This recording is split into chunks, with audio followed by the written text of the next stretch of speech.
पप्पा, हा बेटा.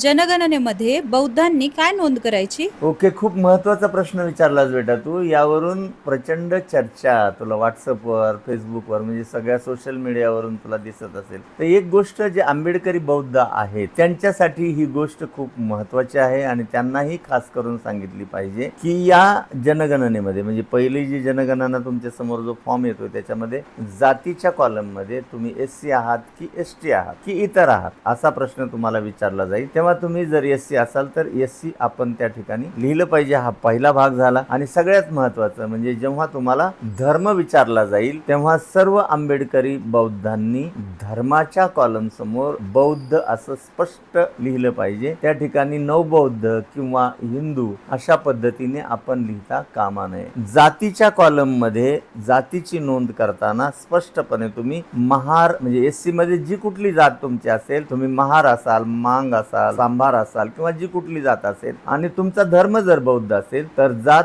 तुमची जी आहे ती लिहायची आणि धर्माच्या ठिकाणी मात्र बौद्ध जर तुम्ही असाल तर बौद्ध अशी नोंद तुम्हाला करणं अपेक्षित आहे. यात गैर काहीही नाही हे आपण सगळ्यात पहिल्यांदा लक्षात घेतलं पाहिजे. त्याचं कारण असं आहे बेटा की महाराष्ट्र शासनाने नवबौद्धांना अनुसूचित जातीचा दर्जा दिलेला आहे आणि सगळ्यात महत्त्वाचं म्हणजे 1990 मध्ये संसदेने constitution schedule caste amendment order 1990 नुसार बौद्धांना अनुसूचित जातीचा दर्जा दिलेला आहे. त्यामुळे SC म्हणून मान्यता बौद्धांना केंद्र सरकारने दिलेली असल्यामुळे तुम्ही जातीच्या कॉलम मध्ये धर्म बौद्ध आणि जात महार असं स्पष्टपणे नमूद करणे अपेक्षित आहे. आता तुम्हाला असं सांगितलं जातं की बौद्ध धर्मामध्ये जाती नाहीत आणि ही गोष्ट खरी आहे की जाती जरी नसल्या परंतु भारतामध्ये जाती हे वास्तव आहे. कारण तुम्ही असं लिहिल्यामुळं तुमच्या अनुसूचित जातीच्या संदर्भामध्ये ज्या विविध योजना असतील, सवलती असतील, कार्यक्रम असतील त्याच्या तरतुदी या लोकसंख्येनुसार